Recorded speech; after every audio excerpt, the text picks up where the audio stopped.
The kitchen smelled of garlic and onions, warm and comforting, the kind of scent that always made me believe I was building a home worth coming back to. I was stirring the pot, humming without thinking, when the front door slammed so hard the walls rattled. My heart jumped. Ethan stormed in, his face flushed, his jaw tight. Before I could even greet him, his voice ripped through the room. "How dare you betray me? I gave you everything." His words weren't just loud, they cut into me like glass. I froze, wooden spoon in my hand, the heat from the stove suddenly choking. My heart hammered so violently I could barely breathe. "What are you talking about?" I asked, my voice trembling, but that only seemed to fuel his fury. He stepped closer, eyes blazing, spitting out accusations like bullets. It felt surreal, like I'd been dropped into a nightmare I hadn't earned. My knees weakened under the weight of his anger, tears already pressing at the corners of my eyes. I reached for him, desperate for some explanation, but he shoved his phone in my face. There it was, a photo. My face, my hands, holding another man's hand. For a second, my breath disappeared. The image was clumsy, almost insulting in how poorly it was edited. The shadows didn't match. The edges of my face were blurred. Anyone with half an eye could tell it wasn't real. "Ethan, this isn't me," I cried, pointing at the screen, but he wouldn't even look at the details. His voice thundered over mine, filled with rage and certainty, as if shouting louder could turn the lie into truth. I could feel my chest tightening, every word he hurled like a knife slicing deeper. "I never cheated on you," I pleaded, shaking, but my words fell to the floor like shattered glass. He called me a liar, his tone dripping with venom, each insult hitting harder than the last. I wanted to scream back, to demand he see reason, but my throat felt locked in a vice of fear and disbelief. Then came the crash, glasses thrown against the wall, shattering into tiny fragments that scattered across the floor. I flinched at the sound, covering my face instinctively. My heart pounded so loudly it drowned everything else, and I stood there trembling, surrounded by broken pieces, wondering how the man I loved could believe the worst of me without even a moment's doubt. I begged him to stop, my voice breaking under the weight of desperation. "Please, Ethan, show me proof, real proof." My hands shook, palms open, as if I could hold his trust right there if only he'd let me. But instead of softening, he shoved the phone closer, snarling that a colleague had given him the photo. A colleague. The word made my stomach twist, though in that moment I was too consumed by fear to see what hid beneath it. The rage in his eyes wasn't just anger, it was conviction. He looked at me like a stranger, like the years we'd spent together meant nothing compared to one image on a glowing screen. I wanted to remind him of us, of every promise we'd ever whispered in the dark, but the words tangled in my throat. He didn't want love or reason. He wanted someone to blame, and in his story, that someone was me. Tears rolled down my face, hot and uncontrollable, as I stood in the wreckage of our kitchen. The broken glass glinted under the light like sharp little reminders of how fast trust can shatter. I pressed my back against the counter to keep from collapsing, my chest aching with a truth I couldn't force him to see. And yet, a voice inside me whispered, if he could believe a lie so easily, what was he really hiding? Later that night, after the shouting had drained the air from our home, I sat alone at the kitchen table, staring at that photo again. The house was silent, except for the faint hum of the refrigerator and the echo of his accusations still ringing in my ears. My chest ached, but something deeper gnawed at me. Why would this so-called colleague care enough about my marriage to hand him such a thing? What did she gain by dragging me into a lie this ugly? I zoomed in on the image, tracing the blurred edges of my face with my finger. The mistakes in the editing leapt out at me now. Shadows bent the wrong way, hands mismatched in color, the whole thing sloppy, desperate. But what unsettled me most wasn't the photo itself. It was the way Ethan clung to it, the way he seemed ready, almost eager, to believe the worst. That thought lodged in my heart like a splinter. And that's when the suspicion took root. I opened his laptop, fingers trembling, almost guilty as if I were the one betraying him. Emails, texts, half-hidden messages, I wasn't sure what I was searching for, but a part of me already knew. As I scrolled through his digital world, a sick feeling crept in. Maybe this wasn't about me at all. Maybe it was about her. The deeper I dug, the heavier the truth began to press on me. His emails were sprinkled with little exchanges, nothing blatant at first. Casual jokes, late-night messages about projects that should have ended during office hours. But there was a tone, an intimacy tucked between the lines that didn't belong in professional conversations. I could feel my stomach turning as I read, my hands cold even while the laptop burned hot against my skin. I moved on to his texts, scrolling with a mix of dread and determination. There they were, messages at midnight, emojis that didn't need explanation, a rhythm of affection hidden under code words only they shared. My throat tightened. Every discovery was like peeling back another layer of betrayal, revealing just how far it all had gone. This wasn't a misunderstanding. This wasn't just a colleague doing him a favor. By the time I checked his social media, I could already see the pattern forming. Likes that always came from her, comments disguised as harmless but lined with something more. And then it clicked. She wasn't exposing me. She was covering for herself. The fake photo was her shield, her way of shifting the blame.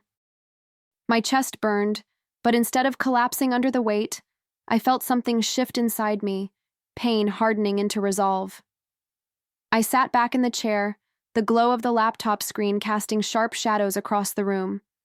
My heart was pounding, not from confusion anymore, but from clarity. Every cruel word Ethan had thrown at me, every shattered glass on the floor, all of it had been built on her lie and his eagerness to embrace it. He hadn't been deceived. He had been complicit. He wanted the excuse and she gave it to him. The pieces lined up so clearly now it almost made me dizzy. The colleague he swore by, the one who looked out for him, was the very woman warming his bed behind my back. I pressed my fists against my knees, grounding myself against the surge of rage that bubbled up. He had humiliated me, stripped me of dignity in my own home, while all along it was him carrying the betrayal like a second skin. That night, I didn't cry myself to sleep like before. Instead, I lay awake, staring at the ceiling, the truth circling me like a storm. My chest still hurt, but beneath it there was something stronger. Resolve. If he thought I would crumble under lies, he was wrong. I would gather the truth, piece by piece, until I could place it in his hands the way he once shoved that phone into mine. And when I did, it would break him. The next days became a mission, one I carried out quietly, almost methodically, as if every move had been rehearsed. I started with the easy things, receipts tucked into the pocket of his jacket, careless slips he never imagined I'd notice, hotel bills, the names of places I'd never been, times that never matched his excuses. My fingers trembled as I unfolded each one, but instead of breaking me, they steeled me. Proof. Tangible, undeniable proof. Then came the late-night calls. His phone buzzed when he thought I was asleep, his whispers trailing off into the darkness like secrets spilling out of a cracked jar. I downloaded the records, each number circled in my notes, each call like a nail hammered into the coffin of his lies. It wasn't paranoia anymore. It was a pattern, precise and merciless. And the more I uncovered, the sharper my focus became. I dug into his messages too, taking screenshots of everything I found. Little emojis, half-promises, the kind of flirtation that only thrives in shadows.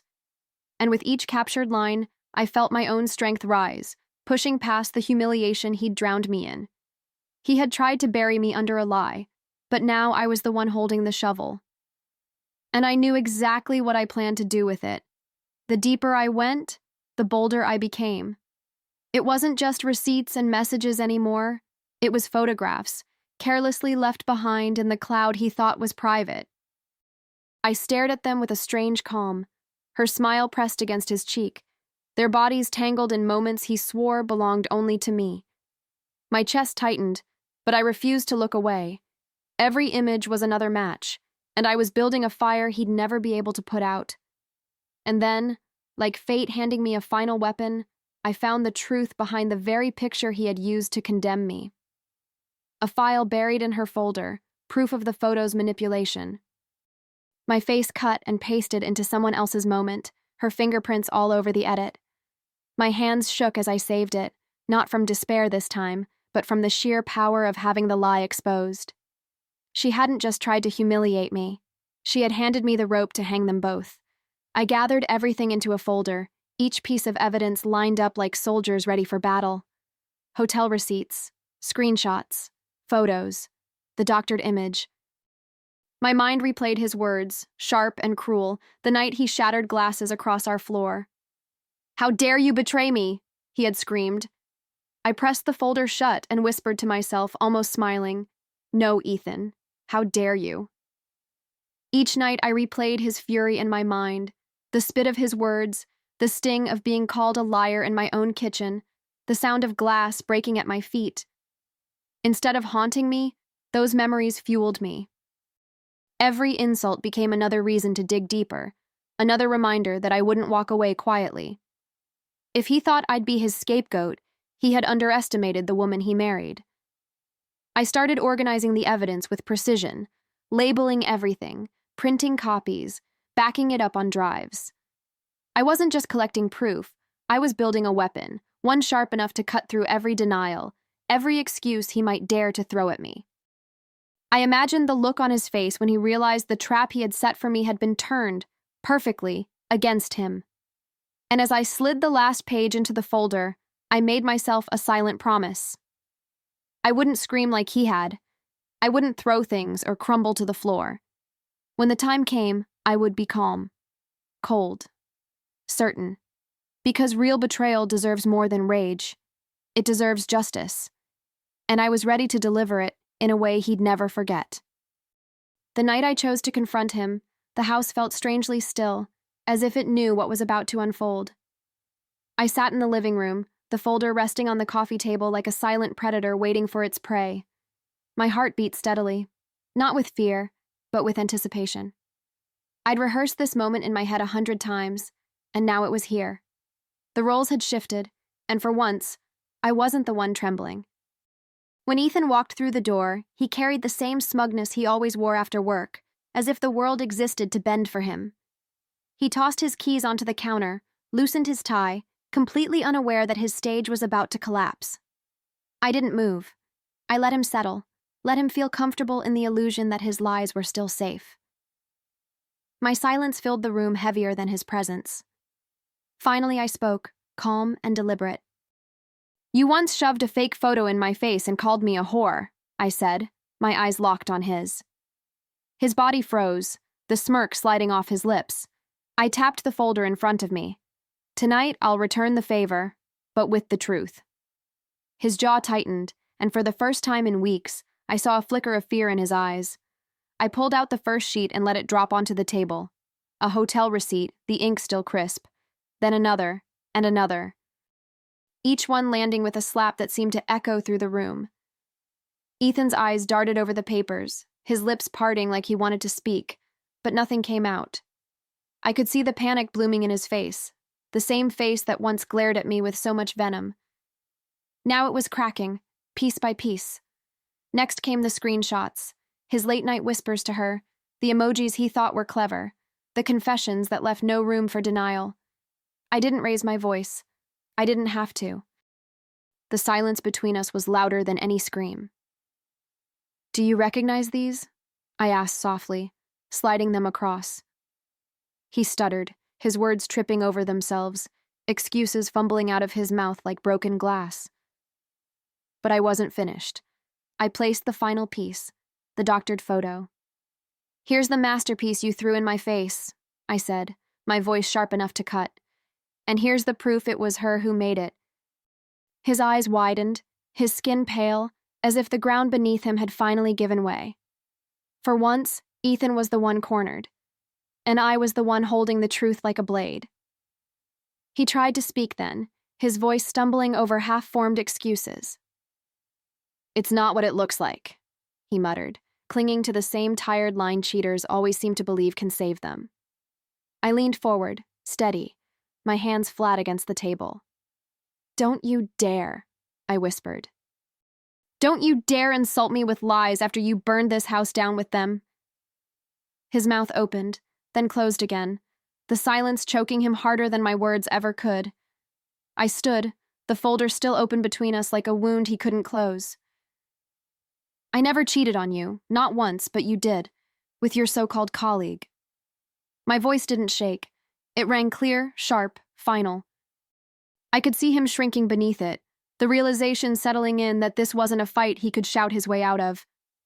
For the first time, he looked small to me. Pathetic.